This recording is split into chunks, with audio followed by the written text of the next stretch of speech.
I'm really looking forward to her talk, and I hope you can give Brittany a warm Portland welcome. Brittany.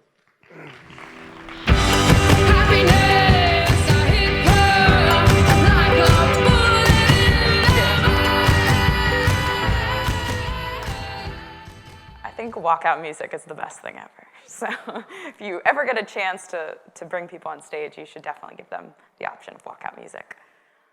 So I appreciate you guys having me here today. I'd like to start with a story about speaking up. So as mentioned, I work at Union Square Ventures. We're a venture capital fund who invests in early stage technology companies. We currently have about 60 companies in our portfolio, and every year we bring together all of those CEOs for a one-day event where they can share stories and lessons learned. So instead of having speakers come tell the CEOs what they should be thinking about, the CEOs bring what they're thinking about. And I've been doing this for 3 years, and this year at our CEO Summit, something different happened. So normally at the beginning of the day, our CEOs all talk about a lesson that they recently learned. Now these can be broad, these can be tactical, sometimes these can be very emotional. We've had a few CEOs that have broken down in tears while telling their lessons learned. And one of the lessons that was learned this year was about diversity. One of our CEOs stood up and told this story. They were looking for a CTO candidate, something that's not easy to find for any tech company. But fortunately, this company's been around for a number of years and has a very experienced team. So a lot of great people want to work there. So they brought in some candidates, and they found one that they really liked. And he was talking with this candidate about the company and next steps and how to bring them on board. And the candidate stopped him. The candidate said, "I love your company, I love your mission, I love what you guys do. But it doesn't seem like you've prioritized having diverse voices in your company." This CTO, she said, "I don't want to work at a company that has no women in leadership." And she's one of the best. She's very respected. She's a fantastic CTO. So she has her pick. And that was the real wake-up moment for the CEO. He got turned down because he hasn't been prioritizing diversity early enough. So he told the rest of the CEOs, he said, "This is too important. Don't wait. You have to start today. I wish we started earlier. If we would have started earlier, we wouldn't have this problem today. So please, at whatever stage your company is, if you have 10 employees or 1,000 employees, start thinking about this today." And this isn't just a problem for CEOs. This is a problem across the tech industry. This is something that we've been thinking about a lot. I work in venture capital. We have 11% representation of females, and our racial diversity is probably even worse than that. And the thing is that we sit in this interesting intersection where not only do we think about diversity at our firm, but we think about the companies that we're investing in, who we're giving growth capital to, and also those CEOs who are running those teams, helping influence them on how they can contribute back to the tech ecosystem by building diverse teams and diverse perspectives. This is exactly what we want to change. Because this is what a lot of our portfolio looks like. This is what a lot of companies look like. This is everywhere. The thing is, though, is that diversity is an opportunity, not just a problem. Now, diversity, it's easy to start thinking about social justice issues, which are very important issues and very worth spending time talking about. However, today we're going to talk about the business competitive advantage, because thinking about diversity for your business is a competitive advantage and has nothing to do with handouts or helping people who need help. So let's take a look at the stats, because they prove this. Diversity has created more contributions to science. There's better ideas because there's more people thinking about them. Racial diversity enhanced financial performance. Now, this was a study done out of the University of Texas at Dallas. They've even shown that representation of women in top management increases values of companies by $42 million. This was a study of the S&P 1500. So this isn't small time, small companies. This is massive. This is our ecosystem. This is the economy being influenced by having diversity and management. They also found that having one or more women on a board helped increase the average returns and the equity and growth of those companies. Now, I'm a VC, so when I hear that better ideas, better financial returns, and better growth come from having a diverse team, I see a huge opportunity there. And we're not alone in seeing this. First Round Capital just did their statistics and found that female founders performed 63% better than all male teams. Just by having one woman on their founding team meant that 63% better returns. Now that's a huge amount of money. That's a huge opportunity, and the industry is taking notice. And I think Portland is in a special place to take notice of this, not only for the initiatives that are being started, but also for the progress that's been made so far. Now, taking a look at the wider industry numbers, they're not great for racial diversity at some of the top companies. They're almost 50%, but that's not even representative of the industry's sort of lack of racial diversity in terms of Black and Hispanics. And comparing that to Portland, Portland's not in a great spot. There's not a lot of racial diversity here. I don't think this is a surprise to anyone, but as we say in VC, this is an opportunity. The good news is that comparing the large companies' gender diversity, even big companies like Google have under 20% representation of women. When you compare that to Portland, Portland has 33% women in their tech industry. This is a great start. This is something you guys should be proud of. This is something that you should continue to invest in and increase. So today, I'd like to share with you actions that you can take as an individual to help increase the diversity of your city, your companies, and your community. So there's 2 simple actions, and hopefully you will take the 5 to 10 minutes today and every day to do these actions. The first one is identifying inconsistencies. Now this one can be kind of fun if you use it like a game. The first one I call men working. If you look at a lot of tech companies, they have photos on their website that look like this, and like this, and like this. These are men working photos. Lots of tech companies are guilty of this. Lots of men sitting around on beanbags, playing ping pong, drinking beer, men working problems. Now, of course, these are all portfolio companies of ours, and we've let them know they have a men working problem. That is fine, you have men that are working, but this isn't representative of the people who work there. They have plenty of women that work in these organizations. Most of them are over 100 employees. So they have a diversity of people, but they're not showing it on their website. So if I were a woman who came here and I said, well, it's all men that work there, I would have to be the first woman, I may not be as interested. And it's something as simple as changing the photos. So this is SoundCloud's new jobs page. They have made sure to include diversity in terms of leadership, different levels, age, race, gender. It's all in there because it exists within their company, but they had never taken the time to just update their website. So I encourage you, if you see this inconsistency, point it out and change it. Now the next inconsistency I like to call the beer and baby perk. So this is pretty rampant, even in Portland startups. I was going to call people out, but I decided not to pick on anyone just yet. So the beer perk. Lots of companies offer free beer. They offer free happy hour. You can drink beer at work. This is an awesome perk if you love beer. They put it just up there with their medical and their equity. Like equity, beer. No brainer. I want to go work there. So it maybe is important, but you have to figure out, like, is it that important? Should it be up there with that, with those same levels? Same with the baby perk. A lot of companies, as they mature, as the CEO gets older, as he builds a family, or she builds a family, usually the baby perk slowly makes its way to the top. You know, they're friendly to mothers, they're friendly to parents, they have mother's rooms, they have all of these different perks. And slowly you see the beer disappear off the website. So you kind of go from beer to baby.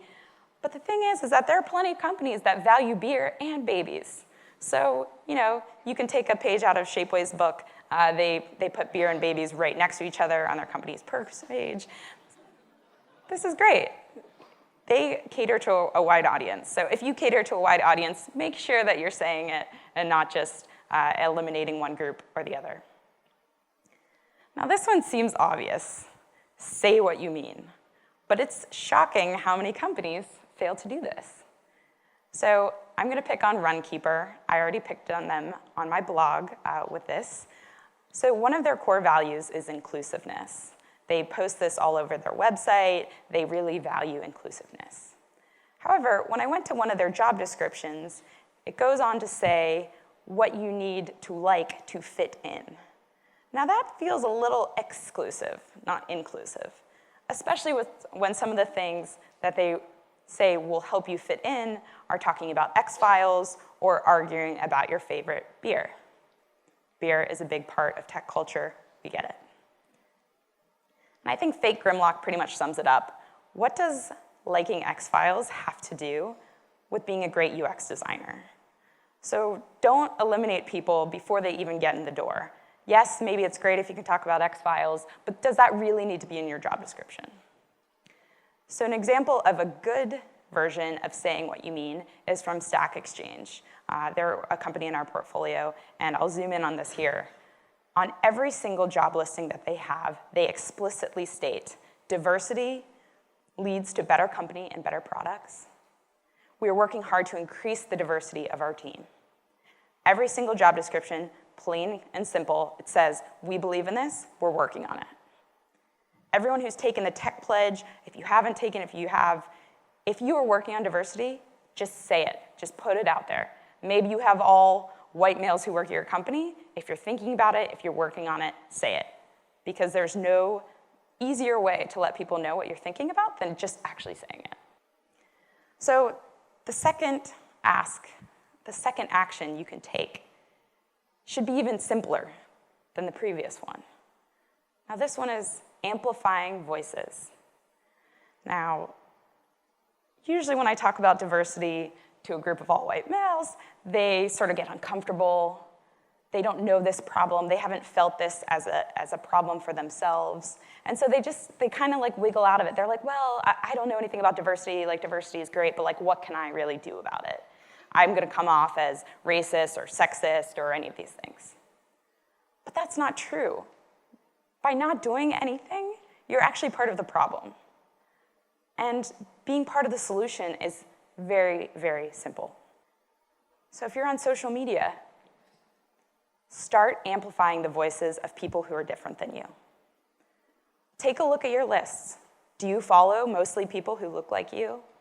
Is it mostly people who went to the same university, work in the same industry, live in the same city, live in the same neighborhood? Do they all appear like you? How can you add a few new people that you follow and you listen to their voices every day?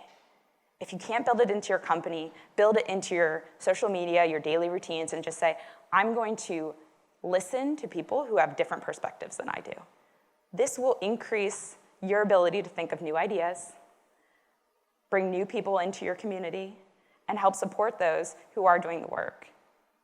This also works great if you're following people who are doing the work of diversity initiatives. Even if you don't have anything to say, maybe you can help amplify and spread the message.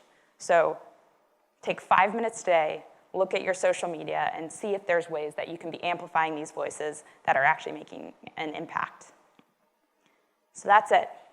Identify inconsistencies and amplify voices. Now, this is too important to wait. This has to happen today. This has to happen across our industry, not just in Portland, but you as individuals are now armed with the information to actually do something about it. So it's your choice on what you're going to do with that. But the thing is, diversity is never done. So even if you start today, it's not that, okay, I'm going to do this for 6 weeks and then I give up and it's over. Diversity is like innovation. You have to continuously find ways to innovate. You have to continuously find ways to increase the diversity of perspectives in your industry, in your lives. But I think the outcome is worth it.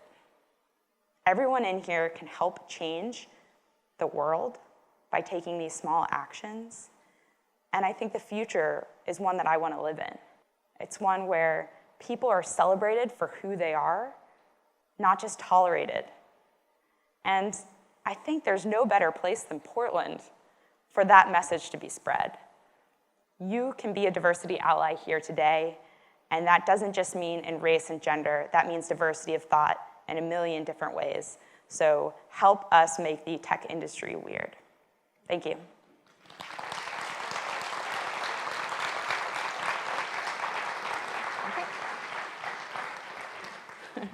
Hi. Hello. I don't know how to do this because I know. Hello. we'll just over there. play it by hello. I'm Mata Zepeda. I'm the co-founder of Switchboard, and we are going to have a fireside chat. That's what they called this, and I was like, "Where's the fire?" But there apparently is a video game instead. So thank you so much for joining us here in Portland. Portland loves Brittany for many reasons, and this is certainly one of them. As Patrick spoke about when he came to introduce you, he talked about the diversity pledge, the Portland Diversity Pledge that a number of tech companies have taken to try to increase diversity in their teams and do a better job of recruiting. And I guess I'm wondering, a year from now, when we look back on that pledge, what do you want to see from Portland? What are kind of the concrete steps that you want to see, and how can we hold those companies accountable? Yeah, I think that's a great question, and I think it goes back to even the way we think about holding our companies responsible. And I think it's about transparency and reporting of, great, where are you today? Where do you want to go? And are those numbers changing over time? And I think it's important to define what diversity means. As I mentioned, it's not just race or gender or some of the protected classes. It's diversity of thought. It's diversity of where people grew up or what their backgrounds are. So I think defining what diversity is and then measuring it and saying, this is where we're at today, this is where we want to go. And if you don't hit those numbers, that's okay. I think if you are learning things along the way and kind of doing the postmortems and saying, hey, we tried this, it didn't work, this is what we're going to try next. That way you have a body of knowledge so any new company that joins the pledge can jump on and learn from it instead of everything happening in silos. I think we have a question from U of O that we'll just put up on the screen for folks to answer online on social media if you want to think about that question, and feel free to answer it on Twitter with that tag. I was really interested in your emphasis on the individual, and so we oftentimes hear about pledges and collectives and conferences and groups of people doing things. But I, as a co-founder, have really been astonished by how much generosity exists with individuals who are just making individual gestures, whether that's giving us a discount on software or giving us a discount on conferences. And I'm wondering if you can speak a little bit more about what you see the power of the individuals being able to do to increase diversity, and also what you think about that approach of individuals who are in a position to offer kind of a hand up to companies that might be underrepresented, what that approach looks like to you and what you think of it. Yeah, I think that's a great point about, finding ways to collaborate with people who do want to help. And I think it is up to individuals. It always starts with individuals. Companies start with individuals having an idea and putting them out there. And so I think if we rely too much on the collective, action doesn't get taken because the numbers are just too overwhelming. If I say, change your racial diversity from 80% to 50%, go. You wouldn't know how to take any action and do anything. So it requires a lot of individuals to take steps to get there. But I think there are a lot of allies that already exist in the industry. There are people who value this and think it's really important, and sometimes they don't even know how to give back. So I think your point about asking, we talked a little bit about this earlier, but this sort of, I see on your website that you encourage diversity and you value diversity. We are an underrepresented founding team, and we're just getting started Do you have any discounts that you offer to companies like ours or founders like ours? And I think it's amazing what you can do when you ask. And I think asking for discounts is a great practice as any scrappy entrepreneur, but especially using any advantage that you have to better your company. Yeah. And I love what you had to say backstage about it, because you also made this really good point that as consumers, we're buying these tech products all of the time.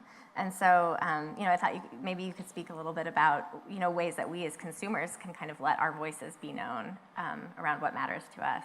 Yeah, I think that what's so great about living in this country is the number of competing businesses that are out there. You have a lot of choice. You get to choose where you spend your money, both as a company and as an individual.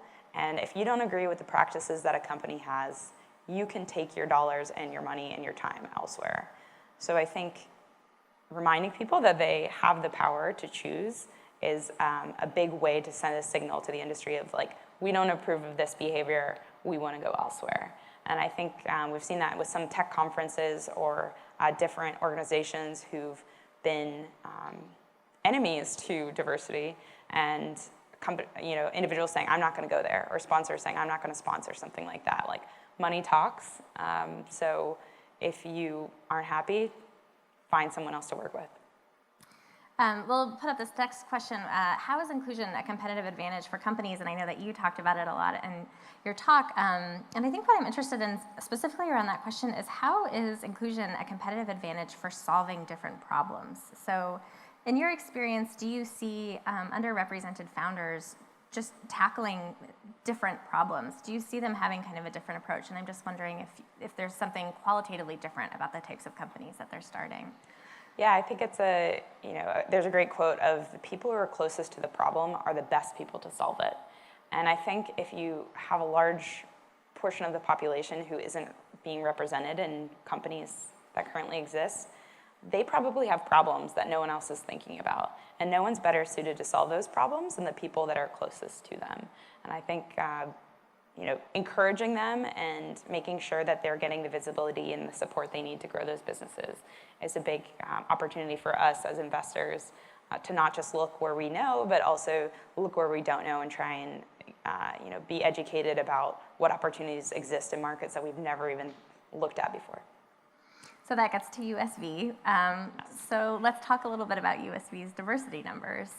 Where are they? Do you report them? And what are those backroom conversations like when you're trying to obviously advance this idea that's clearly important? Yeah, our numbers aren't great. This is a big part of our conversation is, how can we do better? We've been privileged that we've had a lot of successes in our portfolio. It has put a spotlight on a number of individuals in our company, and we see that as an asset that we can talk about this issue. And we're not great at it. We have 5 all-white male partners over the age of 50. We do have more diversity in how we think about hiring, just creating more opportunities for people who don't necessarily know our firm or have never reached out to us. We had a completely open hiring process where anyone could submit a 30-second video. So you didn't need an introduction, you didn't need to know anyone. It wasn't like your resume got passed to the top. We didn't even look at resumes. We didn't even know where any of the candidates went to school or any of that type of stuff. We solely based it on these short video questions, as well as anything else that they wanted to submit in terms of online presence. So we've tried to change that. I think with investing in companies, it's still a challenge. One of the big things that we did is we wanted to be more accountable of, are we seeing diverse companies? We're not going to change our standard for the types of companies we invest in, but if we aren't even getting people in the pipeline, there's no way we can ever change the outcomes. So just by being more conscious of making sure that we're seeing companies and actually tracking, does this company fit into a diversity bucket? And that could be a number of things. That could be geographic diversity, that could be gender, that could be age, that could be a number of different factors. But it's been something that we continuously look at and make sure that we're actually making progress and not kind of backsliding into our comfort zone, which is the companies and businesses that we've been investing in for the past 10 years.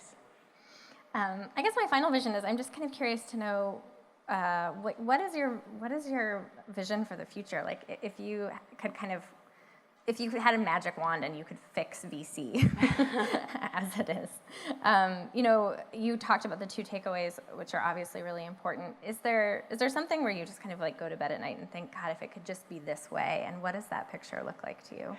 Yeah, I think, I like to believe that we can live in this world where the work that you do is what matters the most.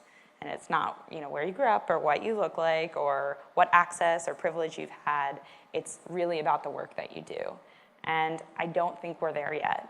And I see this even in pitches from different entrepreneurs. There's a lot of coaching that goes on behind the scenes of like, hey, in order to get attention, you have to pitch your business in a certain way because that's the language that VC speaks. And I think that that's okay, but the challenge with that is everyone should have access to that information. It shouldn't be siloed just to the people who are closest to us or closest to founders who've been through it before. So if we could democratize the education, I think the best businesses will win, and I think they will be a lot more diverse than are currently out there. Great. I think that wraps things up. Thank you guys. Thank you all so yeah, much. thank you Let's so give much Brittany for a round having of me. applause. Yeah. Thanks.